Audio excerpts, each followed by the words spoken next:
بسم الله الرحمن الرحيم. اتل ما أوحي إليك من الكتاب وأقم الصلاة إن الصلاة تنهى عن الفحشاء والمنكر ولذكر الله أكبر والله يعلم ما تصنعون. ولا تجادلوا أهل الكتاب إلا بالتي هي أحسن إلا الذين ظلموا منهم وقولوا آمنا بالذي أنزل إلينا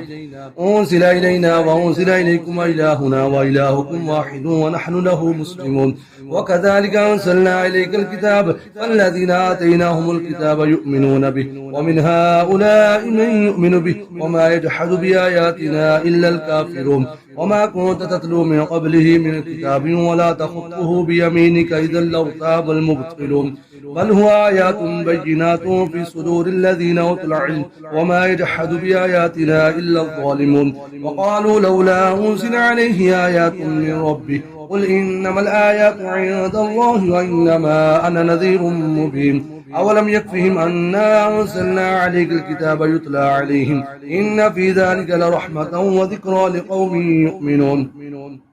قل كفى بالله بيني وبينكم شهيدا يعلم ما في السماوات والأرض والذين آمنوا بالباطل وكفروا بالله أولئك هم الخاسرون. ويستعجلونك بالعذاب ولولا أجل مسمى لجاءهم العذاب ولا يأتينهم بغتة وهم لا يشعرون. يستعجلونك بالعذاب وإن جهنم لمحيطة بالكافرين يوم يغشاهم العذاب من فوقهم ومن تحت أرجلهم ويقول ذوقوا ما كنتم تعملون. يا عبادي الذين آمنوا إن أرضي واسعة فإياي فاعبدون. كل نفس ذائقة الموت ثم إلينا ترجعون. الذين آمنوا وعملوا الصالحات لنبوئنهم من الجنة غرفا تجري من تحتها الأنهار خالدين فيها نعم أجر العاملين الذين صبروا على ربهم يتوكلون. وكأي من دابة لا تحمل رزقها الله يرزقها وإياكم وهو السميع العليم. ولئن سألتهم من خلق السماوات والأرض وسخر الشمس والقمر ليقولن الله فأنى يؤفكون. الله يبسط الرزق لمن يشاء من عباده ويقدر له إن الله بكل شيء عليم. ولئن سألتهم من نزل من السماء ماء فأحيا به الأرض من بعد موتها ليقولن الله قل الحمد لله بل أكثرهم لا يعقلون. وما هذه الحياة الدنيا إلا لهو ولعب وإن الدار الآخرة لهي الحيوان لو كانوا يعلمون. فإذا ركبوا في الفلك دعوا الله مخلصين له الدين فلما نجاهم إلى البر إذا هم يشركون ليكفروا بما آتيناهم وليتمتعوا فسوف يعلمون. أولم يروا أنا جعلنا حرما آمنا ويتخطف الناس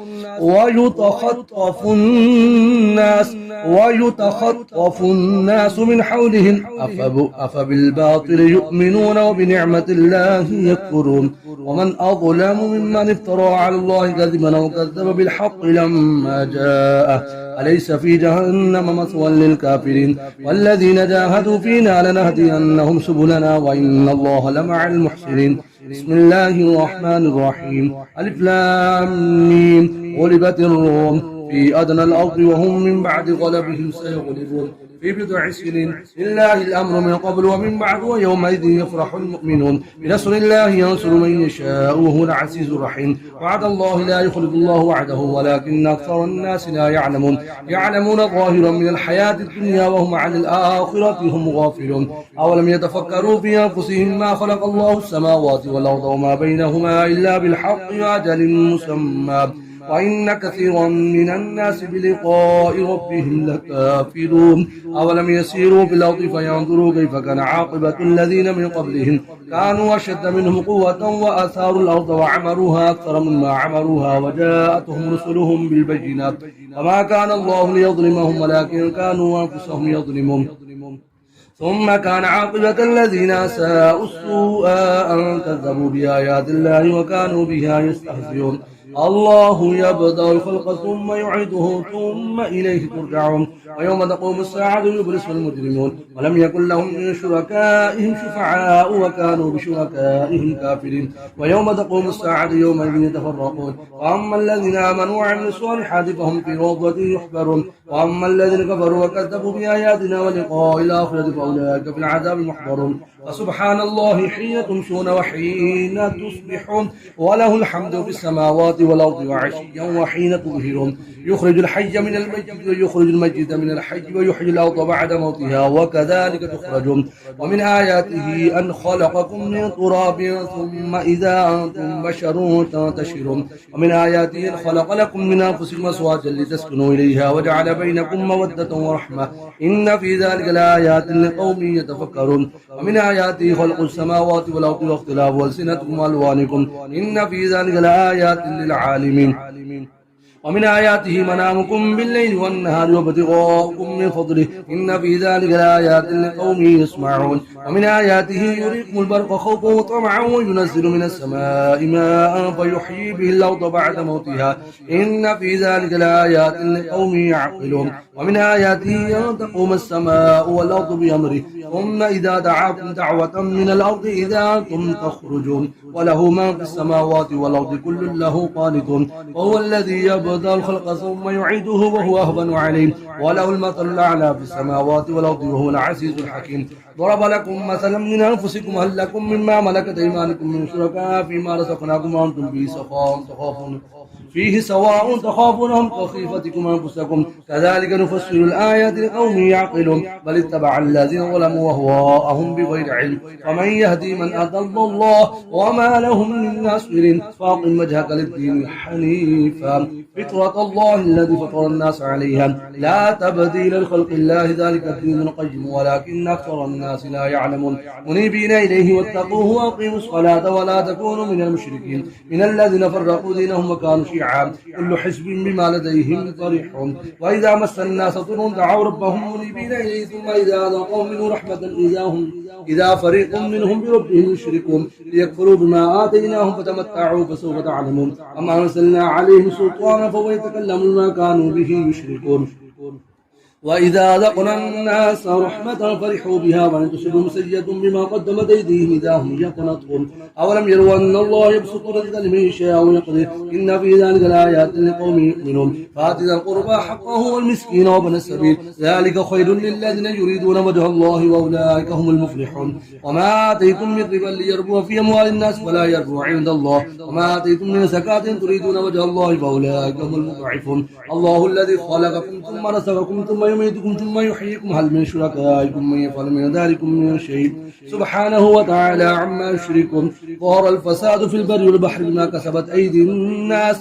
كسبت أيدي الناس ليذيقهم بعض الذي عملوا لعلهم يرجعون قل سيروا في الأرض فانظروا كيف كان عاقبة الذين من قبل كان أكثرهم مشركين فأقم وجهك للدين القيم من قبل أن يأتي يوم لا مرد له من الله يومئذ يصدعون من كفر فعليه كفره ومن عمل صالحا فلينفسهم يمهدون ليجزي الذين آمنوا وعملوا الصالحات من فضله إنه لا يحب الكافرين ومن آياته ينشر الرياح بوش مبشرات وليذيقكم من رحمته ولتجري الفلك بأمره ولتبتغوا من فضله ولعلكم تشكرون ولقد أرسلنا من قبلك رسلا إلى قومهم فجاءوهم بالبينات فانتقمنا من الذين أجرموا وكان حقا علينا نصر المؤمنين الله الذي يرسل الرياح فتثير سحابا فيبسطه في السماء كيف يشاء ويجعله كسفا فترى البرق يخرج من خلاله فإذا أصاب به من يشاء من عباده إذا هم يستبشرون وإن كانوا من قبل ينزل عليهم من قبله لمبلسين فانظر إلى آثار رحمة الله كيف يحيي الأرض بعد موتها إن ذلك لمحيي الموتى وهو على كل شيء قدير ولئن أرسلنا ريحا فراه مصفرا لظلوا من بعده يكفرون فإنك لا تسمع الموتى ولا تسمع الصم الدعاء إذا ولوا مدبرين وما أنت بهذا العمي عن ضلالة إن تسمع إلا من يؤمن بآياتنا فهم مسلمون الله الذي خلقكم من ضعف ثم جعل من بعد ضعف قوة ثم جعل من بعد قوة ضعفا وشيبة يخلق ما يشاء وهو العليم القدير ويوم تقوم الساعة يقسم المجرمون ما لبثوا غير الساعة كذلك كانوا يؤفكون وقال الذين أوتوا العلم والإيمان لقد لبثتم في كتاب الله إلى يوم البعث فهذا يوم البعث ولكنكم كنتم لا تعلمون ويومئذ لا ينفع الذين ظلموا معذرتهم ولا هم يستعتبون ولقد ضربنا للناس في هذا القرآن من كل مثل ولا يجئتهم بآية ليقولن الذين كفروا إن أنتم إلا مبطلون كذلك يطبع الله على قلوب الذين لا يعلمون واصبر إن وعد الله حق ولا يستخفنك الذين لا يوقنون بسم الله الرحمن الرحيم ألف لام ميم تلك آيات الكتاب الحكيم هدى ورحمة للمحسنين الذين يقيمون الصلاة ويؤتون الزكاة وهم بالآخرة هم يوقنون أولئك على هدى من ربهم وأولئك هم المفلحون ومن الناس من يشتري لهو الحديث ليضل عن سبيل الله بغير علم ويتخذها هزوا أولئك لهم عذاب مهين وإذا تتلى عليه آياتنا ولى مستكبرا كأن لم يسمعها كأن في أذنه وقرا وبشره بعذاب أليم إن الذين آمنوا وعملوا الصالحات لهم جنات النعيم خالدين فيها وعد الله حقا وهو العزيز الحكيم خلق السماوات بغير عمد ترونها والقى في الأرض رواسي أن تميد بكم وبث فيها من كل دابة وأنزلنا من السماء ماء فأنبتنا فيها من كل زوج كريم هذا خلق الله فأروني ماذا خلق الذين من دونه بل الظالمون في ضلال مبين ولقد آتينا لقمان الحكمة أن اشكر لله ومن يشكر فإنما يشكر لنفسه ومن كفر فإن الله غني حميد وإذ قال لقمان لبنيه وهو يعظه يا بني لا تشرك بالله إن الشرك لظلم عظيم ووصينا الإنسان بوالديه حملته أمه وهنا على وهن وفصاله في عام اشكر لي ولوالديك إلي المصير وإن جاهداك على أن تشرك به ما ليس لك به علم فاطعهما وصاحبهما في الدنيا معروفا واتبع سبيل من أناب إلي ثم إلي مرجعكم فأنبئكم بما كنتم تعملون يا بني إنها إن تكن مثقال حبة من خردل فتكون في صخرة أو في السماوات أو في الأرض يأتي بها الله إن الله لطيف خبير يا بني أقم الصلاة وأمر بالمعروف وانهى عن المنكر واصبر على ما أصابك إن ذلك من عزم الأمور ولا تصعر خدك للناس ولا تمشي في الأرض مرحا إن الله لا يحب كل مختال فخور واقصد في مشيك واغض من صوتك إن أنكر الأصوات لصوت الحميد ألم تروا أن الله سخر لكم ما في السماوات وما في الأرض وأسبغ عليكم نعمه ظاهرة وباطنة ومن الناس من يجادل في الله بغير علم ولا هدى ولا كتاب منير وإذا قيل لهم اتبعوا ما أنزل الله قالوا بل نتبع ما وجدنا عليه آباءنا أولو كان الشيطان يدعوهم إلى عذاب السعير ومن يسلم وجهه إلى الله وهو محسن فقد استمسك بالعروة الوثقى وإلى الله عاقبة الأمور ومن كفر فلا يحزنك كفره إلينا مرجعهم فننبئهم بما عملوا إن الله عليم بذات الصدور نمتعهم قليلا ثم نضطرهم إلى عذاب غليظ ولا سألتهم من خلق السماوات والأرض لا يقولون الله قل الحمد لله بل أكثرهم لا يعلمون لله ما في السماوات والأرض إن الله هو الغني الحميد ولو أن ما في الأرض من شجرة أقلام والبحر يمده من بعد 7 أبحر ما نفذت كلمات الله إن الله عزيز حكيم ما خلقكم ولا بعثكم إلا كنفس واحدة إن الله سميع بصير ألم ترى أن الله يولج الليل في النهار ويولج النهار في الليل وسخر الشمس والقمر كل يجري إلى أجل مسمى وأن الله بما تعملون خبير ذلك بأن الله هو الحق وأن ما يدعون من دونه الباطل وأن الله هو العلي الكبير ألم ترى أن الفلك تجري في البحر بنعمة الله ليريكم من آياته إن في ذلك لآيات لكل صبار شكور وإذا غشيهم موج كالظلل دعوا الله مخلصين له الدين ولما نجاهم إلى البر فمنهم مقتصد وما يجحد بآياتنا إلا كل ختار كفور يا أيها الناس اتقوا ربكم واخشوا يوما لا يجزي والد عن ولده ولا مولود هو جاز والده شيئا إن وعد الله حق فلا تغرنكم الحياة الدنيا ولا يغرنكم بالله الغرور إن الله عنده علم الساعة وينزل الغيث ويعلم ما في الأرحام وما تدري نفس ماذا تكسب غدا وما تدري نفس بأي أرض تموت إن الله عليم خبير بسم الله الرحمن الرحيم ألف لام ميم تنزيل الكتاب لا ريب فيه من رب العالمين أم يقولون افترى بل هو الحق من ربك لتنذر قوما ما أتاهم من نذير من قبلك لعلهم يهتدون الله الذي خلق السماوات والأرض ما بينهما في 6 أيام ثم استوى على العرش ما لكم من دونه من ولي ولا شفيع أفلا تتذكرون يدبر الأمر من السماء إلى الأرض ثم يعرض إليه في يوم كان مقداره ألف سنة مما تعدون ذلك عالم الغيب والشهادة العزيز الرحيم الذي أحسن كل شيء خلقه وبدأ خلق الإنسان من طين ثم جعل نسله من سلالة من ماء مهين ثم سواه ونفخ فيه من روحه وجعل لكم السمع والأبصار والأفئدة قليلا ما تشكرون وقالوا أئذا ضللنا في الأرض أئنا لفي خلق جديد بل هم بلقاء ربهم كافرون قل يتوفاكم ملك الموت الذي وكل بكم ثم إلى ربكم ترجعون ولو ترى إذ المجرمون ناكسوا رؤوسهم عند ربهم ربنا أبصرنا وسمعنا فارجعنا نعمل صالحا إنا موقنون ولو شئنا لآتينا كل نفس هداها ولكن حق القول مني لأملأن جهنم من الجنة والناس أجمعين فذوقوا بما نسيتم لقاء يومكم هذا إنا نسيناكم وذوقوا عذاب الخلد بما كنتم تعملون إنما يؤمن بآياتنا الذين إذا ذكروا بها خروا سجدا وسبحوا بحمد ربهم وهم لا يستكبرون تتجافى جنوبهم عن المضاجع يدعون ربهم خوفا وطمعا ومما رزقناهم ينفقون فلا تعلم نفس ما أخفي لهم من قرة أعين جزاء بما كانوا يعملون أفما كان مؤمنا كمن كان فاسقا لا يستوون أما الذين آمنوا وعملوا الصالحات فلهم جنات المأوى نزلا بما كانوا يعملون وأما الذين فسقوا فمأواهم النار كلما أرادوا أن يخرجوا منها أعيدوا فيها وقيل لهم ذوقوا عذاب النار الذي كنتم به تكذبون ولنذيقنهم من العذاب الأدنى دون العذاب الأكبر لعلهم يرجعون ومن أظلم ممن ذكر بآيات ربه ثم أعرض عنها إنا من المجرمين منتقمون ولقد آتينا موسى الكتاب فلا تكن في مرية من لقائه وجعلناه هدى لبني إسرائيل وجعلنا منهم أئمة يهدون بأمرنا لما صبروا وكانوا بآياتنا يوقنون إن ربك هو يفصل بينهم يوم القيامة فيما كانوا فيه يختلفون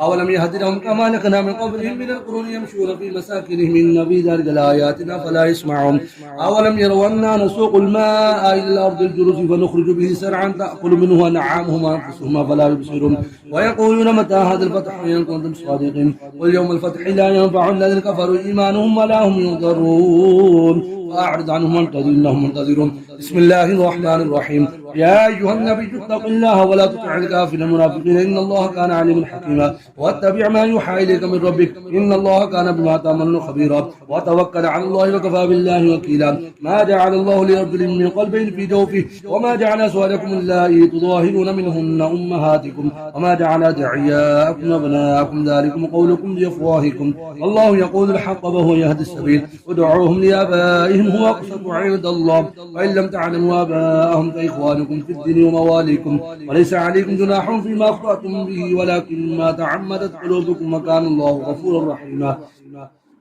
النبي أولى بالمؤمنين من أنفسهم أزواجه أمهاتهم وأولو الأرحام بعضهم أولى ببعض في كتاب الله من المؤمنين المهاجرين إلا أن تفعلوا إلى أولياءكم معروفا كان ذلك في الكتاب مسطورا وإذا أخذنا من النبيين ميثاقهم ومنكم من نوح وإبراهيم وموسى وعيسى بن مريم وأخذنا منهم ميثاقا غليظا ليسأل الصادقين عن صدقهم وأعد للكافرين عذابا أليما يا أيها الذين آمنوا اذكروا نعمة الله عليكم إذ جاءتكم جنود فأرسلنا عليهم ريحا وجنودا لم تروها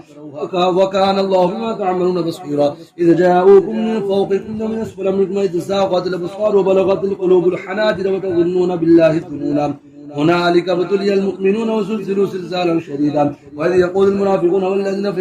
في قلوبهم مرض ما وعدنا الله ورسوله إلا غرورا وإذ قالت طائفة منهم يا أهل يثرب لا مقام لكم فارجعون ويستأذن فريق منهم النبي يقولون إن بيوتنا عورة وما هي بعورة إن يريدون إلا فرارا ولو دخلت عليهم من أقطارها ثم سئلوا الفتنة لآتوها وما تلبثوا بها إلا يسيرا ولقد كانوا عاهدوا الله من قبل لا يولون الأدبار وكان عهد الله مسؤولا قل لن ينفعكم الفرار إن فررتم من الموت أو القتل وإذا لا تمتعون إلا قليلا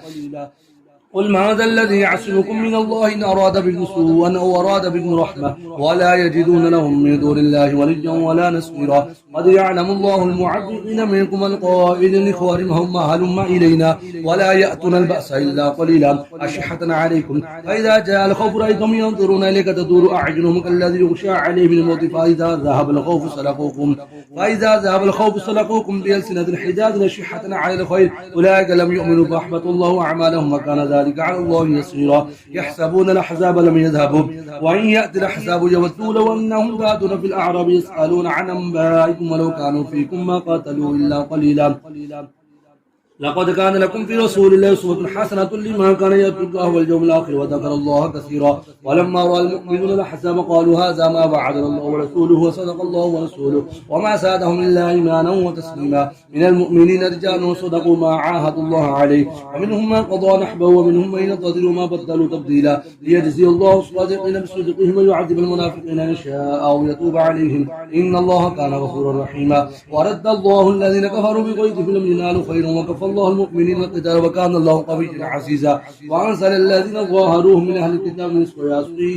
نصف يعصيهم وقذف في قلوبهم الرعب فريقا تقتلون وتأسرون فريقا وأورثكم أرضهم وديارهم وأموالهم وأرضا لم تطرؤوها وكان الله على كل شيء قديرا يا أيها النبي قل لأزواجك إن كنتن تردن الحياة الدنيا وزينتها فتعالن ومتعكن وصبحكن سراحا جميلا وإن كنتن تردن الله ورسوله والدار الآخرة فإن الله أعد للمحسنات منكن أجرا عظيما يا نساء النبي من يأتي منكن بفاحشة مبينة يضاعف لها العذاب ضعفين وكان ذلك على الله يسيرا صدق الله العظيم.